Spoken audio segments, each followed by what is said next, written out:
Umabot na sa halos 900 ang bilang na may pertussis o whooping cough sa bansa. Sa datos ng DOH mula noong Enero hanggang Marso, 49 na ang nasawi na karamihan ay edad 5 pababa. Kumparehan sa 80 lang na kabuuang kaso ng pertussis para sa parehong panahon noong nakaraang taon. Ang hindi pagpapabakuna ang isa sa mga itinuturong sanhi ng pagdami ng kaso.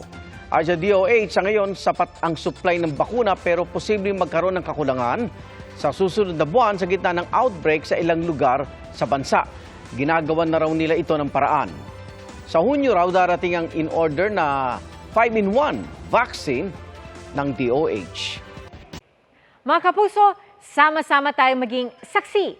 Mag-subscribe sa GMA Integrated News sa YouTube at para sa mga kapuso abroad, samahan niyo kami sa GMA Pinoy TV at sa www.gmanews.tv.